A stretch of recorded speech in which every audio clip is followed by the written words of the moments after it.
Hey everyone, welcome back to the Overseers. My name's Proilios and I'm joined as usual by my co-host Nightwing. We are back after a few weeks off actually.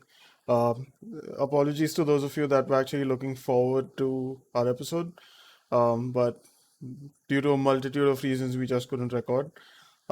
Anyway, good thing is we are back now and we are ready to discuss some more Overwatch League stuff and also go over our predictions for week one of the June Joust qualifiers. Um, but before we go there, we just want to touch a little bit upon how awesome the May Melee tournament was. Um, it was overall just a great tournament. It had a diverse meta. It had some amazing storylines with the Dallas Fuel actually emerging as the winners for the first time in any OWL tournament. It was just great. I absolutely loved every moment of it. What about you, Nightwing? Yeah, I think the lead up to the tournament was really interesting because a lot of the teams that you initially thought were going to be at the top and actually participating in the tournament got knocked out. You look at the Shock, you look at Houston, you look at Justice, who went 4-0, you look at Philly, who dominated in APAC. None of these teams actually made it into the May Melee. It was all of these kind of underdog teams that made it. But yeah, Dallas had a spectacular showing even without Hitscan, and they kind of defined the meta. I mean, coming into the season, Coach Rush had actually stated that um, even though they don't have XZ at the time, they can still just define their own meta and work with what's good for their players, and that's something that some troubling coaches like Wizard Hyung has said in the past, and it's not really worked out very well. But Rush and his team and the Dallas players have made it work, which I think is really commendable. And Fearless continues his arc as the anime protagonist of Overwatch League, and it was just a lot of fun to watch. Oh yeah, absolutely. And I know that we said that Dallas didn't have a hit scan and still they won, but I mean, they have signed a hit scan in the past couple of weeks, and that is the big boss Pine. It's a really interesting pickup because Pine has been out of professional play for more than 2 years at this point. Um, but yeah, he's back. Um, he looks to have his eyes set on getting some more highlight reel moments in the Overwatch League. But I'm firstly just curious to know what you think of this pickup, Nightwing. It's a rather odd one that you're willingly going for a hitscan player that's been out of pro play for so long. How do you think this is going to work out? Okay, so it's no secret that Pine has been out of competition for quite a while. But when he was in the league, he was dominating in the first season at least, and then obviously the second season of Overwatch League just deleted the DPS role from the game. So uh, that's where Pine had some issues. Right now, I've been watching his stream. He's never been this kind of tracer player, tracer one trick that many teams tend to go for. Like you have Decay or Birdring or and players like that. But he still is quite a good hit scan talent, and I think in the past, even with players like Arns, you've seen that if you are exceptional at that just clicking heads role, then you can kind of fit into the team, even if your team play is a little bit lacking. Though obviously Arns was kind of an exemplary performance, and I don't think Pine's going to quite replicate that. But I think on only the hit scan role, he can probably serve a similar role to maybe what DM serves on Shanghai Dragons. Uh, the DM obviously has also been having some issues of his own. He's not looking that great. And you'd probably look at Shanghai fielding Lib at the moment. But as a hit scan only player, I think Pine definitely still has some merit. And I believe enough in the coaching staff of Dallas to at least see some of that vision through. I don't think he's going to be in full time. I think it's going to be for very specific maps where they say, we're only going to play hit scan this map.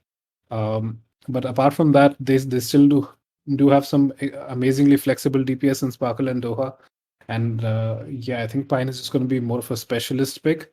Uh, I'm interested to see how it goes though. Yeah, I think.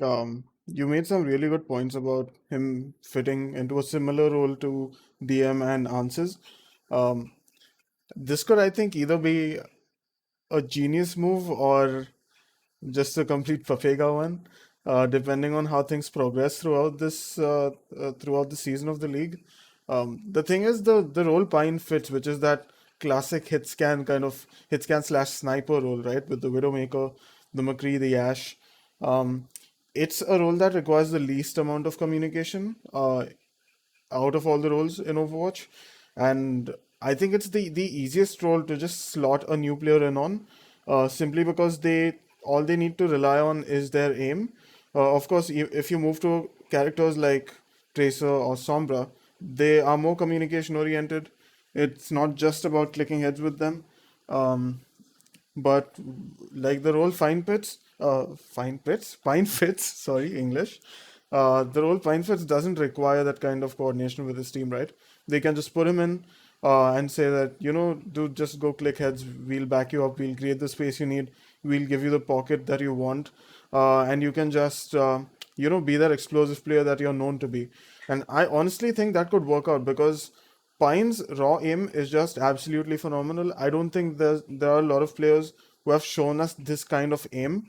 And like right now, I'm of course assuming that he is as good or maybe even better than he was in season one, which is like a big ask, right? Because he was undoubtedly one of the most you could say flashy players, and also one of the most like explosive ones that we had in the league.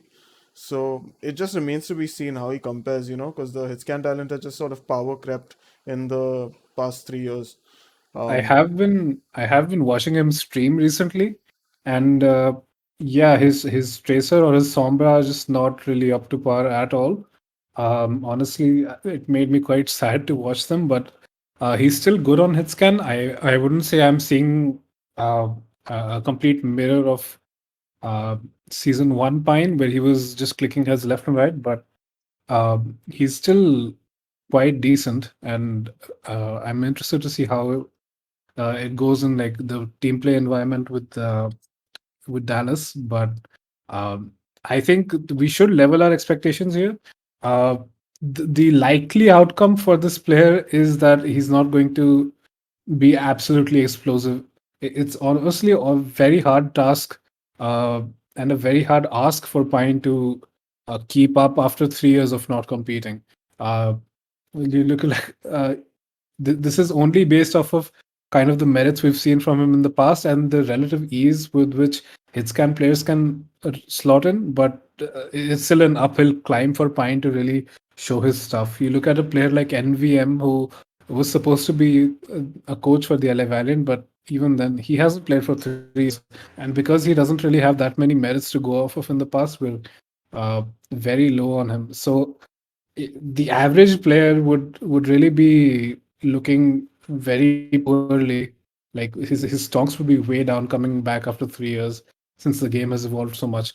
So I think we should level our expectations with Pine, but I think there is some hope and there's a chance that he can work well within the system of Dallas Fuel. mhm.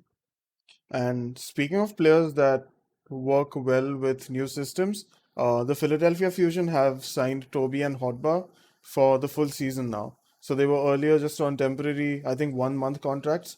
But looking at the performance and probably assuming that uh, players like Vania Stropoko, EQO, they are facing visa issues, they still need those backup players in.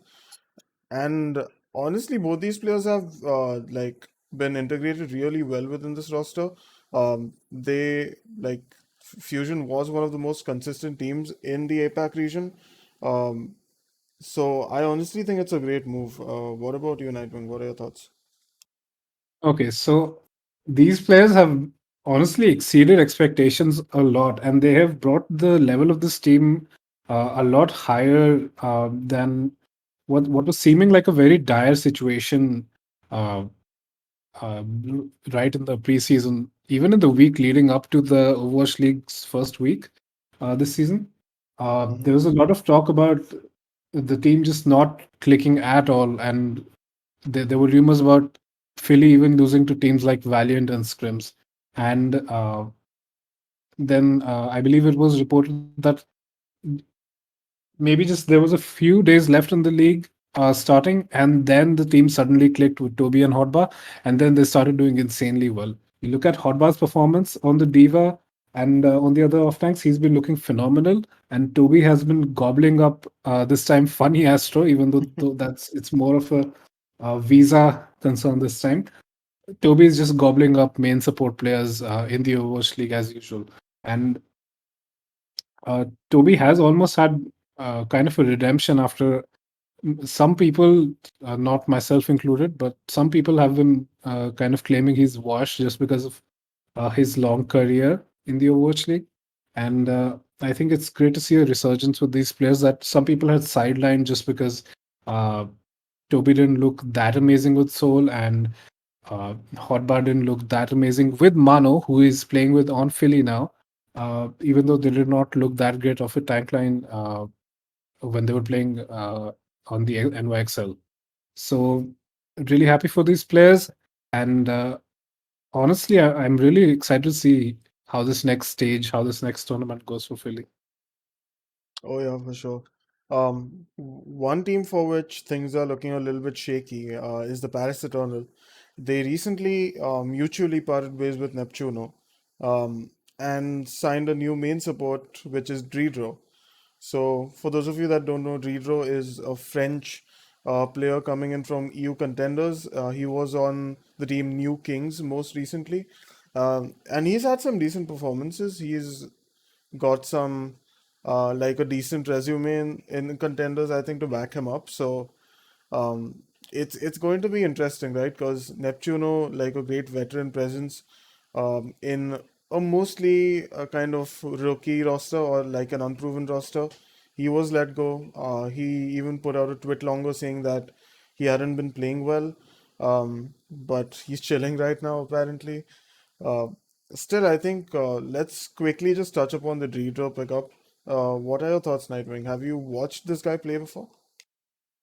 I have watched Dero play here and there, but honestly, considering that NeptuNo was slipping, you can almost just consider this as like a average EU main support being subbed in for one another. It's more of a side grade than anything else, in my opinion. Mm-hmm. They will have to reestablish some of the comms, the shot calling, the rotations, etc. With Lucio comms, for example. But apart from that, I'm not too concerned. It's not going to be much of a change. I don't think it's a massive downgrade considering that like you said, was not playing that well in the first place. He's not the battle mercy that we know from season one anymore. So yeah, it's just more of a side grade in my opinion, and the team will build around him. It's just like a small blow to have to reestablish that communication and those rotations. But apart from that, I think not a huge difference. Yeah, I would tend to agree because if you've got like just a switch off of me, I think if this were like let's say a main tank switching out, that would be a really big deal because the main tank is kind of like the stable presence, right? He's like the main tank's going to be calling the rotations, going to be calling like the calling shots, right? Essentially for the most part, like the main support main role is just to call out like let's say the pace of the fight if you're playing Lucio, tracking ults, things like that. And these are like qualities which every main support generally has. So it's just a matter of how well like Dridro can communicate this stuff to his new team. I don't think it's going to be a big problem. And plus, Paris has got one more French player, so I guess more encouragement for the fans as well. But yeah, like we'll see, right? We don't know how this is going to be at the moment. Um, I think let's move on to our next subtopic, which is uh, like just actually like 12 hours ago, the news dropped that Dreamer has been signed to the Houston Outlaws. Now, for those of you that don't know, Dreamer is a main, like, he's a Korean slash Thai main tank player. And he was with the LA Valiant before they dumpstered their roster and signed all of these Chinese players. He spent some time in North American contenders with dark mode NA, and now he's back in the league. Pretty interesting pickup considering how explosive of a player Django has been for the Outlaws. Um, how do you think this is going to work, Nightwing? Do you think there's going to be just like a map based subbing in, subbing out strategy here, or is it just going to be Dreamer being the new stable main tank and Django just out? Okay, see, I'm not a huge fan of main tank rotations, to be honest with you. Uh, with the shock, I think it only really works because Smurf and Super are world class. They're some of the world's best and arguably the best in the world at their respective heroes, and that's why it works for them. But it's not. Janko is great. He's an upcoming rookie main tank, and his Rhine looks good. But I wouldn't put Dreamer as like a mirror to Smurf, for example, where he's that great on the Winston. There was a very interesting stream being done by the GM of the Washington Justice earlier today, along with Backpack Matt. They were talking about stats in the Overwatch League and going over many interesting stats and graphs you could look at. And we were look and they were looking at the main tank's performance from last year, and Dreamer was middling and honestly below average, quite bad in many of those stats. He wasn't actually that impressive. His actual run with the LA Valiant did look good. They looked like a rookie team, uh, and the tank line of Dreamer and McGravy did look quite good, but he's not really quite up there with a lot of the talent that we've got in the league. And honestly, I'm not sure I would really put Django's Winston performance to be so weak that you would require Dreamer. Uh, because honestly, they do not look that terrible, the Houston Outlaws, when they were playing dive with Django in. So I think this pickup may do a little bit more harm than good, especially in the long run. Um, but I don't know. I guess we'll have to see because I am not really convinced that this is the best move for the Houston Outlaws. Mhm. I mean, I don't know at this point whether or not it will work out for them. I think, statistics aside, from what I've seen, like I genuinely like Dreamer as a player. I think he's a really what do you call it? He's an opportunist. I think that's how I would put his main tank style. He's always on the lookout for those important cooldowns or for certain win conditions or green lights as you would call them in coaching terms. Like he waits for the right opportunity to make plays. And this has been this is what I've observed about him since I've been following him. Like even back when he did like a stint in Australian contenders with I think the Sydney Rockers. Then he was with the Valiant, and like his playstyle hasn't changed throughout. He's still very much that smart opportunist that I've known, and I think the Outlaws could use a player like that. Although Django is also shown to be a really smart player in that sense. We all remember that flank shadow on Havana against the San Francisco Shock that like won them that map and got them the upset win. So it is a puzzling pickup more than anything else because like yes, Dreamer is a good player, but Django hasn't looked bad either. So I think the most sense I can make of this is that they do want Remo to step in as sort of their de facto Ryan and Winston player, um, just because he also has like a lot of experience on those. Um, and maybe they want to move Django to the more mechanically intensive tanks. Like his wrecking ball is actually fairly good, and he actually plays a killer Roadhog. I don't know if you've seen Django's Roadhog Nightwing. It's actually insane. It's better than some of the like actual off-tank players that play Hog in the league, and I think they might be reserving Django for that kind of more mechanically intensive tank role. But who knows? I mean, this is only speculation. Do you have any more points to add about this? Otherwise, we can move on to our predictions. I would just really hope that's not the case. I think I don't know. I feel like Django has a lot more potential, and he's looking a lot better than Dreamer did last year. Maybe that's just me, and we have a very small sample size in the season so far. Mhm. But I think Django is perfectly serviceable as the always in main tank in the first place. Yeah. If they do want to move him to that role, then that will be interesting to watch. But uh, he's quite good on the conventional main tank, so I'm not sure why that switch needs to be made. Uh, Yeah. I I guess we'll agree. just have to kind of wait and see what they do with this rotation. Hmm. All right, then let's move on to our predictions. Um, Hope you guys are excited for this week as much as we are, because we are going to be playing like watching a brand new meta unfolding with the hero bans, which we are not entirely excited about because they banned some pretty pog heroes here. But for the June Joust, we won't be having Reinhardt, Tracer, Sombra, and Zenyatta. So before we get into our predictions of the matches, we want to try and predict the meta. Uh, we both have some different thoughts on this. I think I'll let you go first, Nightwing. What do you think is going to be played? Okay, so with Tracer and Sombra being out, you would generally think that dive is a little harder to execute. I think if it is executed, it'll be something along the lines of maybe playing Ash Echo with like a Mercy Pocket or something like that, um, along with the Winston and the Diva. Uh, s- the thing is, these hero bands are actually quite multifaceted, where they disallow a lot of different compositions. With the Zen, you also rule out kind of the double shield Bab Zen kind of poke comp, and you also by removing the Reinhardt, you remove the rush comp basically entirely from the video game.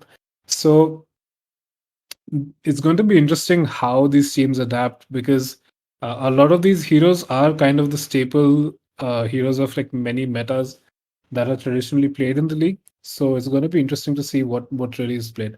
I think Orisa is still quite weak, so I'm not really expecting her to be played unless uh, the one 600 HP shield she provides is uh, more vital than the rest of the hero being bad, and so they go ahead with double shield. I'm expecting something along the lines of maybe Sigma Ball, which we saw recently. Though again, without the tracer, that's kind of hard to execute. Without the Uh, Zen as well. Without the Zen as well, you might see Sigma Hog, considering a lot of the main tank players that we're looking at are still trying out Hog because of his recent buff. And apart from that, you might just see Winston Diva, like I said, with the Ash Echo. Um, uh, Even though McCree is kind of overtuned right now, I think he'll just have, due to his lack of mobility and like difficulty in reaching high ground, I don't think we'll see him in. But I think from what has been stated on streams online so far, I think teams are still figuring out the meta. A lot of it is up in the air. I think this first week will be really interesting because you'll kind of see it in real time. The gears in the heads of the coaches will be turning in real time as you see teams trying different compositions. And yeah, it'll be like a collaborative Where's Waldo adventure where you figure out the meta together with the professionals in the Overwatch League. Yeah.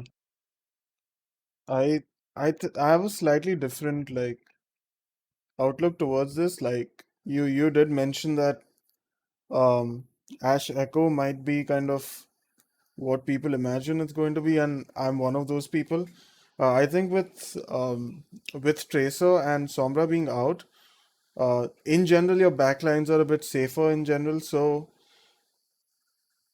I think that you are more likely to play compositions that don't entirely require heavy peel, so you can play more aggressive styles. So I think you could play something like a Winston Diva and just have like an Ash Echo over there. So you kind of have dive and you also have poke. Uh, we could also see some double bubble back in the action because Ana Brig is still pretty much there. And like with Winston Zarya, Ana Brig, you still have McCree, although I don't know how much he's going to be played right now. Um, you still have access to Echo, you still have access to Ash. So I think this meta is going to see a lot more poke because like generally when you have Tracer and Sombra in the mix, they find it really easy to either harass or just assassinate heroes like Ash and Echo. Um, and with them being out, I think it just fosters this whole poke play for ults kind of play style. Um, on Brawly maps where we will not see Reinhardt, unfortunately, uh, you could see poke with double shield instead, which we've seen plenty of actually with the Ash Echo. Um, Maybe we see like a Bap Mercy backline.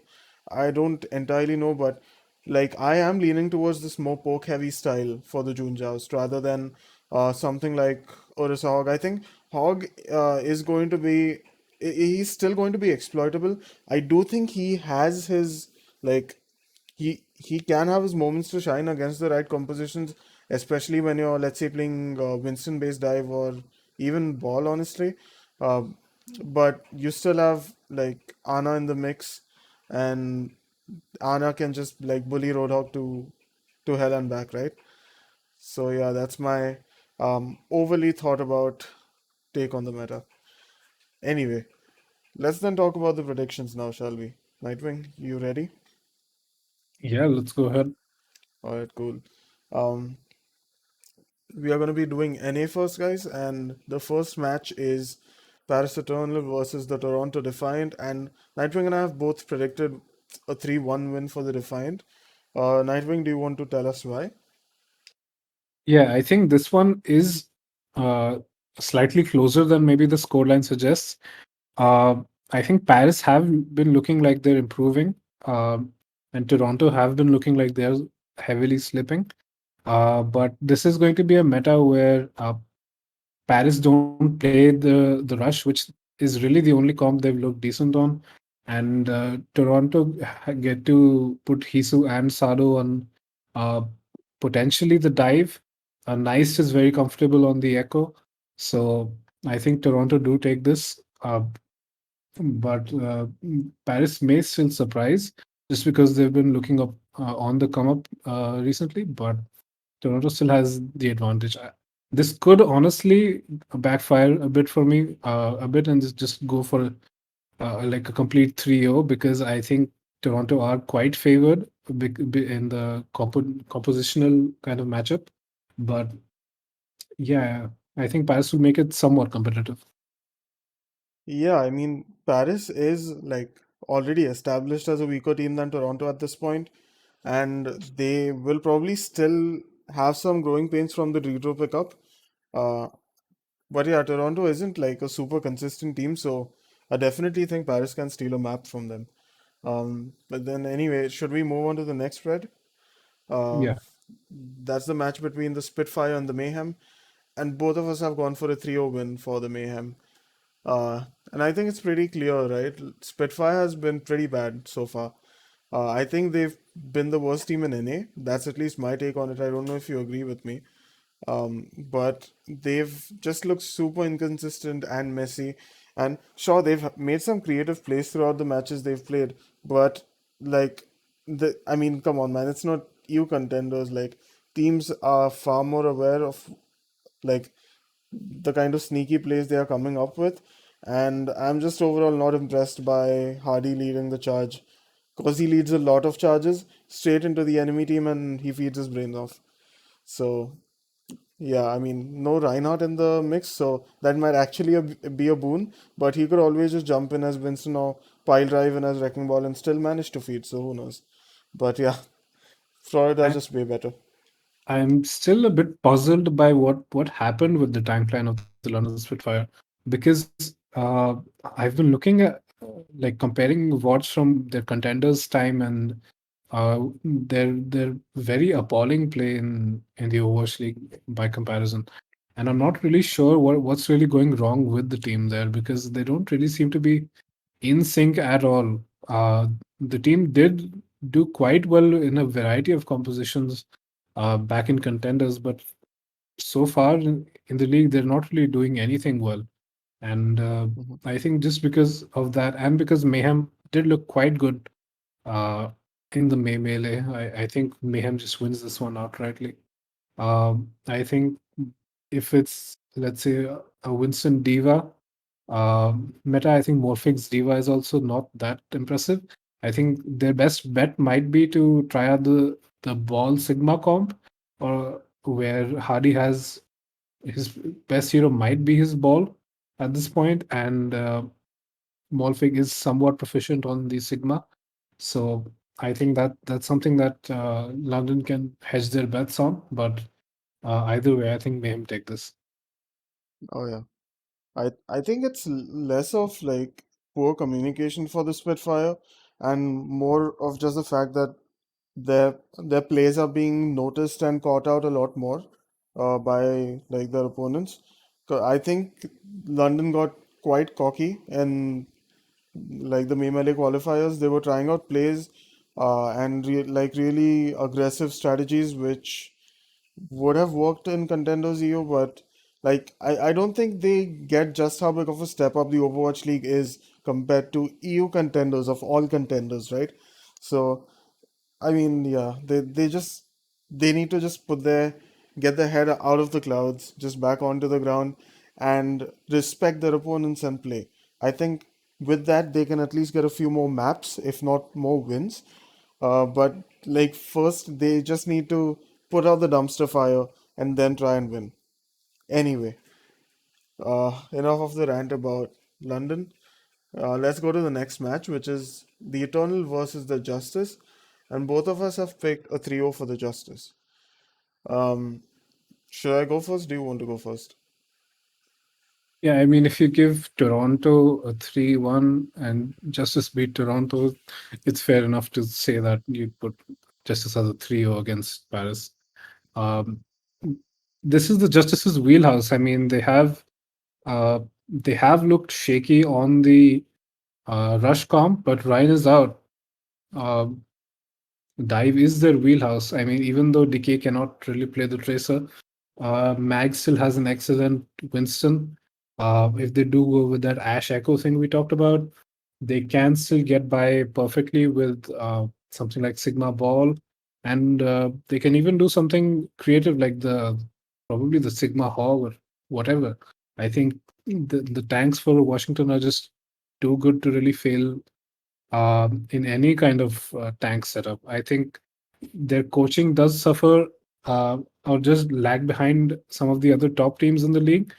And their supports, while Bebe has been looking good statistically, um, just looking at him at the visual check myself in the replay viewer, he still didn't look that impressive. Uh, so while I'm not confident that Washington is top tier in this meta, I think they can definitely take out the Paris Eternal uh, without much effort, honestly. Yeah, I tend to agree. Although I don't think they should be playing any kind of double off tank comp because Mag has genuinely looked pretty bad in contenders on double off tank comps. Like none of his off tanks are good, none. But anyway, yeah, we've established that the Justice are way better than the Eternal. So let's move on to our next prediction, which is between Houston and Atlanta. And wow, both of us have gone for 3-1 for the Outlaws. We are agreeing on everything today. Also, just by the way, disclaimer, we haven't done these predictions together. These are actually our individual opinions. Um, but yeah, good to know we're on the same page. So Outlaws versus Rain. I feel like the Outlaws have looked better so far than the Atlanta Rain. And I also trust Houston's tank line to be more adaptable than Atlanta's in this meta. Like like the Rain are really not known for their Winston comps, especially now that it's just Gator at the helm. So they are going to struggle when it comes to, you know, those dive centric matchups, where like Django and Piggy have actually looked far better. And like if it comes to double shield, then that's right up Atlanta's wheelhouse. But like overall, I just think Houston has an edge. But like that's the one map I've accounted for where Atlanta can actually play double shield and get the better of Houston. Otherwise, you can just play dive or poke dive and win essentially. Your take on this, Nightwing? Okay, so I'm not going to say I'm impressed with Atlanta. Their best achievement so far this season has just been getting beat by Shock, but not that badly. Um, I mean, Yeah, and Houston has at least beat Shock in the first week, I believe it was. And so yeah, Rain can probably capitalize somewhat on the minor slip ups that may happen when potentially Dreamer is put in instead of Django. Um, and Atlanta have definitely shown some amount of skill, but they are I feel like still kind of the gatekeeper team where they beat all the teams below them and win against all the and lose against all the top teams. So I think that's kind of where they'll stay. They could take a map off, but just off the sheer willpower of their DPS. But apart from that, I don't really see Atlanta winning this match. Yeah, for sure. Moving on to the next matchup, which is between the Toronto Defiant and the Boston Uprising. We both again, wow, think that it's a 3-1 win for the Defiant. Do you want to go first on this, Nightwing? Okay, so Fusions and Gablesy are actually finally in the Boston facility, which I think is quite interesting. I'm really excited to see Gablesy play. Uh, I think obviously there will be some growing pains. I'm not sure how much they've been able to scrim with him, considering the paying difference between Korea and the USA. But I think Boston haven't looked the worst team recently, even though they did look quite appalling in the May Melee qualifiers. But I think a lot of that had to do with just them having a bad schedule. Even then, they were literally 1% of a control map away to losing to the London Spitfire in a 3-2. So while I don't think Boston are too strong, I think people overrated them slightly. Even if that's kind of a strange thing to say. Um, I think they have underperformed compared to what their roster should be looking like at the moment. And while Toronto have also looked like they're kind of slipping, I think they'll still take this W. Yeah, yeah. Uh, I I think it's just like Boston has looked fairly inconsistent so far, and like with Gablechi and Fusions in the mix, I think they are still going to be taking some time to figure out their starting tank line. Although I'm pretty sure it's going to be Stan One and Gablechi, but we'll see, right? They might take some time to adjust, and Defiance at least got the whole synergy thing sorted out, and yeah, I think that gives them the edge in this matchup. But let's move on then. Let's talk about Rain versus the Spitfire. Or maybe let's not, because both of us have predicted a 3-0, and it's pretty obvious why. Should we move on, or do you want to touch upon this? Yeah, I think we can just move on. I think uh, the only thing I'll say is that this might be, I mean, this is probably the gatekeeper match for Atlanta, where, I mean, you don't lose this, obviously. Yeah. It'll be a very big shame if Atlanta loses this, because I mean, these should just be easy wins to pick up. That's all I have to say. Yeah. Then let's move on to Justice versus Uprising, which we've both predicted as a 3-0 win for the Justice. Uh, do you want to touch upon this, or should we move on? Um, yeah, I think that Justice is just the stronger team. Uh, if Boston impresses in the match leading up to this one, then I might just sneakily change my prediction on this one. But I don't know. I think they'll just have some growing pains with adding in two more tank players, and they haven't looked that good in the first place. So yeah, it's a 3-0 for me. Yeah, right now it is looking like enough of a gap for a 3-0. I mean, like you said, right, based on performances in like upcoming matches, we both do change our predictions on the website. But I mean, at the moment, it is looking like a clear win for the Justice. And let's move on to the final match in NA for the week, which is Mayhem versus the Outlaws. Wait, what? Are all of our predictions the exact same? You might have opened the wrong page for one of these because uh, I'm pretty sure I've put it as a 3-2 Outlaws win for Mayhem and Outlaws. Uh, Okay, I Clark. had actually covered this because, yeah, I told you this before we recorded the episode where you have to open the link by entering the URL. I actually did enter your URL. Okay, and that's lovely. Are you Okay, sure? so I have put it as a 3-2 win for Outlaws. I have the page open You've in put my it as a browser right now. 3-2. Okay, okay. Cool. Cool. Uh, anyway, you can just tell me your predictions that way then, I guess.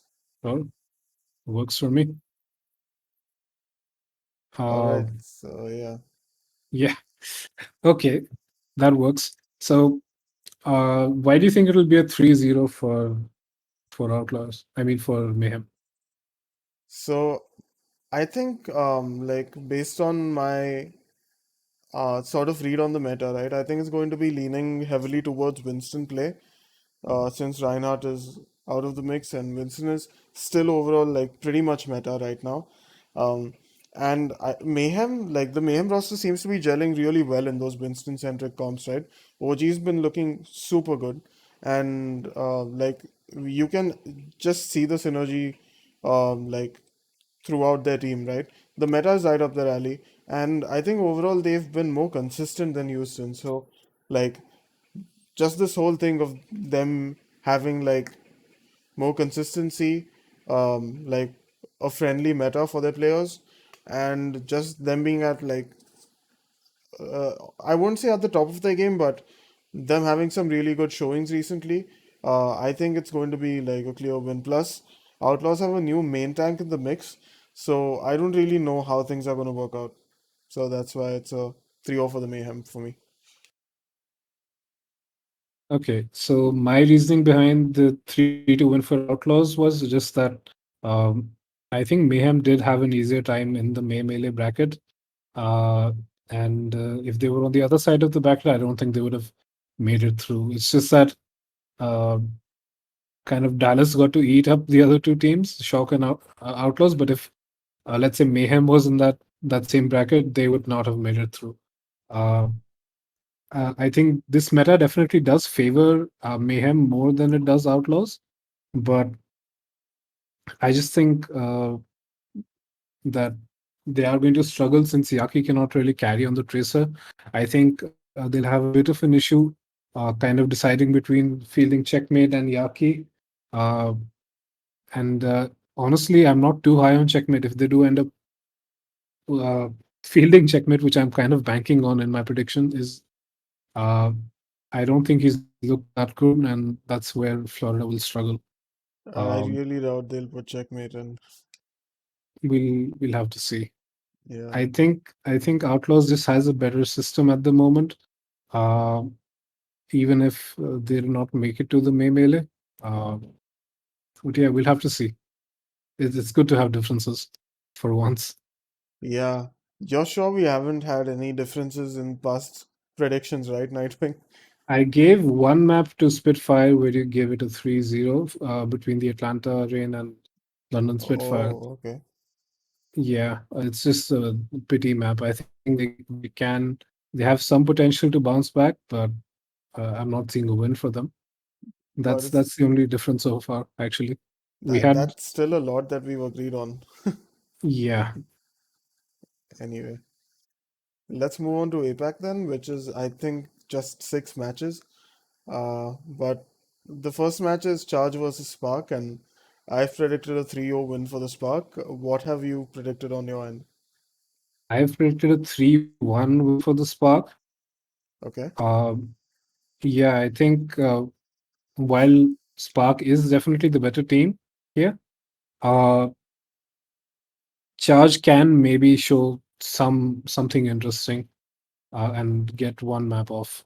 I think they have been looking pretty bad, but Spark still has some issues. I think working with that new coach, maybe integrating Liga instead of fielding Bernard all the time.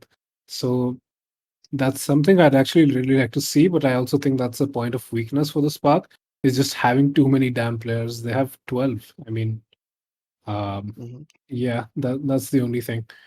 I am also kind of expecting to see Takoyaki in for the ball for some reason.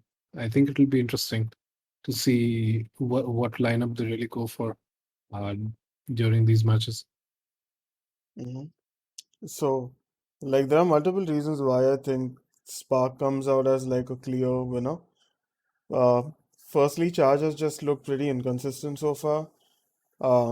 They've just put up some really, I don't know, just some really shameful performances, I would say. Especially because of like the massive like hit scan downgrade from Happy to Mike Haley. I think that's probably the biggest hit scan downgrade we've ever seen in the league. And like this indirectly translates to being a hit scan defense Sparks favor, right? Because they have started fielding Shy in instead of Godsby, which I think is working out great for them. And I think, like I said before, Winston is still going to be super strong. So I think Gushua just diffs Rio on that role. So like game on, I think Charge doesn't stand a chance. Um, any counterpoints to that, or should we move on? No, I just feel like Charge has something left in them. They did they did quite well last season, and maybe there's I mean, there are some obvious downgrades. There's a downgrade in the flex support position. There's a downgrade in the hit scan position. But even then, I think Charge can still make something work just to grab a map. But honestly, I wouldn't be surprised if it ends up in a 3-0. I think Spark are the clear winners here. Mhm. Okay, then let's move on to Dragons versus Hunters. What's your prediction? You go first this time. Okay, I've gone with a 3-1 win for the Dragons. Okay, it's a 3-0 for me for the Dragons. Um, should I go first? Let me go first. Okay, Okay. so here's why I think Chengdu at least grab a map. It's because they don't really care about the meta. They never have. Even though they did follow the meta somewhat during the main melee qualifiers. I mean, you know how Jinmu is. He's gonna lock the Pharah. He doesn't care what the meta is. Uh, he doesn't care Ryan's banned. It's fine. They're gonna play like Farah Mercy comps on control most of the time anyway. Uh, I think Chengdu can just pull any team into the Chengdu zone even now, even though they've got Gaga instead of Amang. Uh, and they can pull. I think Chengdu is probably the team that can get used to new and strange comps the easiest out of any team in the league. And in a very chaotic week, this first week where nobody really knows what the meta is, I think uh, Chengdu can definitely pull a fast one and grab a map or two from the Dragons. But even then, the Dragons did look quite good in the May melee, and so I would put them as the winners. Uh, but yeah, it's going to be interesting to see what Chengdu pull out. Yeah, that's an interesting take actually. Like Chengdu benefiting from all the chaos, which yeah, definitely makes sense to me. But I think the Dragons have looked just far better and more consistent overall. Like you saw Chengdu having a really good run in the qualifiers for the MLA and then just kind of slowly fade out in the playoffs. And we saw the opposite with the Dragons, right? They looked shaky during the qualifiers, but got their synergy together in the playoffs. So Yeah, I'm not sure I would call that being consistent though. That is like the definition of inconsistent, isn't it? They looked honestly pretty terrible in the first week um, of the Overwatch League this season. So I'm not really convinced that they're consistent. I think they're looking good coming out of the May melee. But I'm not sure. It's still a very small sample size, so you have to consider that shakiness in the beginning to count for something. I think uh, that's why I think the Dragons are not that quite that far ahead of Chengdu at the moment.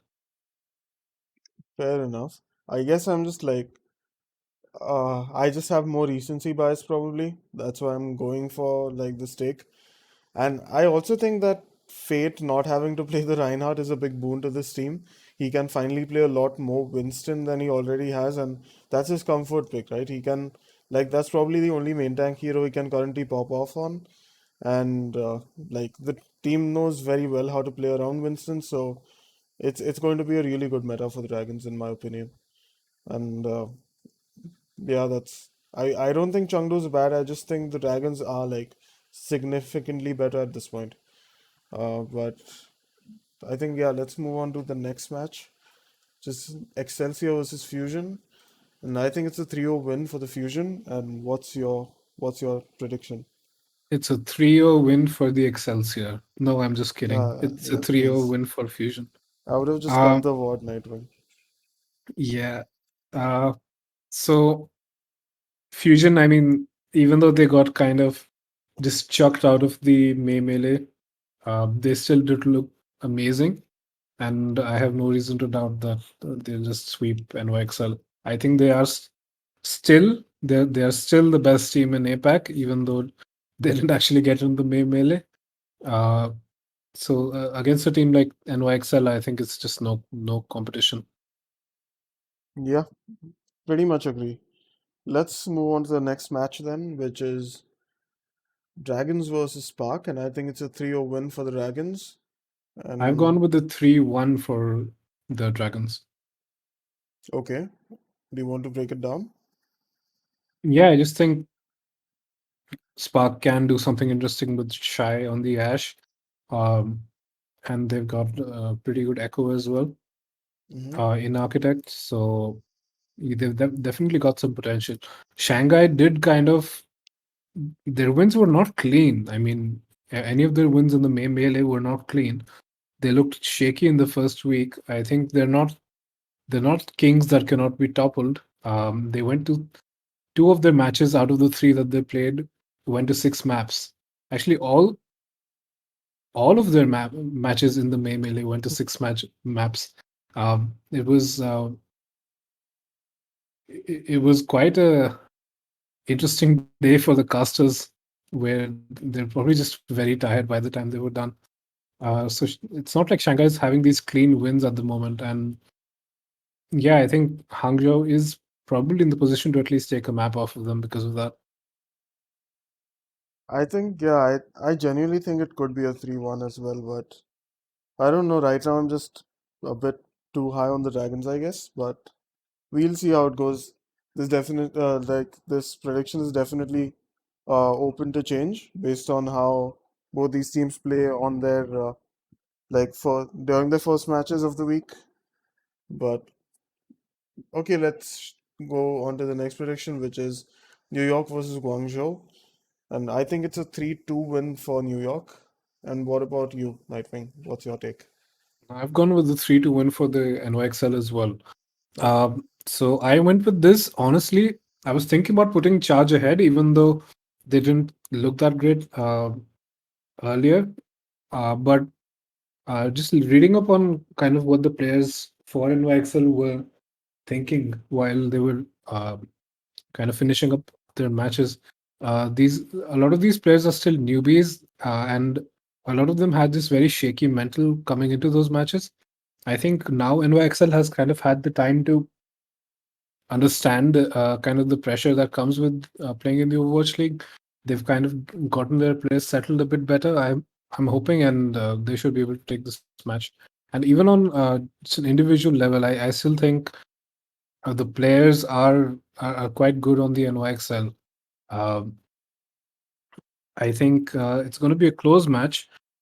If NYXL have not kind of pulled themselves up by the bootstraps, the charge could blindside them almost. Uh, if they have improved, but I'd still give the edge to the NYXL at the moment. Yeah, it's still likely to be a really close match, and given how inconsistent both these teams are, it is quite difficult to predict who has the edge. But what decided it for me was when I did like a 1v1 comparison on each role, and I just think New York is going to like hit scan diff Guangzhou, and that's pretty much what I decided this prediction with. So yeah, I think whether it's Flora or even Guangbong, if Guangbong is no longer boomed, I think like the hitscan matchup's going to lean towards the Excelsior. Uh, Oh, I'm so excited to see potentially Guangdong coming in for Junkertown now that oh yeah, now that's in the map pool. I think that's going to be wonderful to watch if that happens because I really believe that guy deserves some redemption. He only got baited by Godsby for like one map. I mean, give him a chance, please, and Excel. I yeah, think he can do some wonderful things because seeing him in the preseason, uh, actually in the scrim against Charge, he was just absolutely bashing Mike Ely on the Widowmaker on Watchpoint Gibraltar, especially. not a big ask at this point, but yeah, I get where you're coming from. Guangbong is actually really good. Yeah, so that's something I'd be interested in watching. Anyway, so what's the next matchup? Next matchup is Fusion versus Hunters, and you can tell me your prediction first this time. Okay, so I've gone with a 3-1 win for the Fusion. Oh, are you sure we are not on the same page? No, I mean, we're on the same page, but we're not on the same Yes. page. Yeah. Uh, that's bad. Anyway, so yeah, the reason, at least I think it's going to be a 3-1 for Fusion. Um, the plus side is that the Fusion is really consistent. Like the match with Shanghai is an outlier, like I've mentioned before. And like even though I think the Hunters are competent, Fusion just kind of like it edges them out on most roles, I think, especially I would say the off tank and the support roles. I think those are just uh, it's a fairly big difference. Like I think Hotbars look really uh, like super solid compared to Elsa, and Alam and Toby have looked far more cohesive than Monk and Nisha. Although Monk and Nisha have individually looked good, I think the kind of peel that Toby is providing Alam, it's something like something to behold. Like if you guys can watch Fusion play in the replay viewer, just do that. Watch how well Alam and Toby are like positioning relative to each other and like helping each other out. But yeah, I think that's the reason why Fusion wins this. What are your thoughts here? Okay, so I think if this match ends up being close, it's just because Chengdu are, like I said, very good at adapting to weird metas that don't really make sense. And that's really the only secret weapon they have. I think Philly are the default winners of this match. And they definitely have the consistency and the high skill level of pretty much every player on the roster to really see the win through. But I think Chengdu can come up with some interesting strategies, especially on control. That control is the game what I'm looking at. I think the Jinmu firearm might actually make all the difference for once, but we'll see. It's going to be interesting. Mm-hmm. I think that pretty much ends all of our predictions. Yup. So that's all our preds for the first week of the June Joust, right?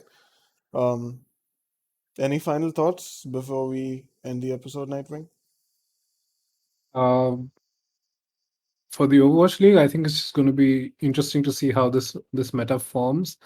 Uh, I think every match you'll pretty much see uh, teams picking up from potentially other teams and picking up new strats, picking up what the real meta is. It's going to be really interesting to see this week and next week how that meta evolves, and then the week after that how that meta is kind of semi perfected, and then by the time the tournament rolls around, you'll have the meta kind of set in stone a lot more, and you'll have these set compositions that most teams are playing. Uh, it's always a wonderful cycle that I think is sometimes aided by hero pools, even though they feel a bit silly at times. As a spectator, it's going to be quite interesting to watch how the meta really develops in that sense.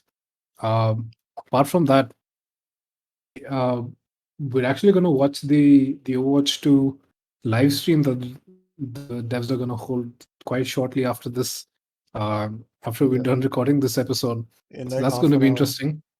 Yeah. So by the time this video is uploaded, you'll have watched it in the uh, if you watched through to this part of the video. So, what did you like about the reveal? We don't know what's coming. Maybe there's like 10 new heroes they want to show us. Let's be So serious here, Nightwing. so okay, there's one new hero that they've shown us. I don't know. What did you like about the reveal? Write it down in the comments below. I don't know what's coming, but you will. So yeah, that's all. Yeah, write that down in the comments for sure. Um, and do all of the usual YouTube stuff like do the like, do the subscribe stuff, do the sharing stuff, do the commenting stuff. And also, if you're interested in like joining a few Overwatch League fans, you can join my Discord server, which will be linked in the description. So we can all just hang out, have watch parties. It's a lot of fun. Um, but yeah, on that note, I think we can end this episode, guys. So thanks a lot for watching, and we will see you next week. Bye bye. Good night.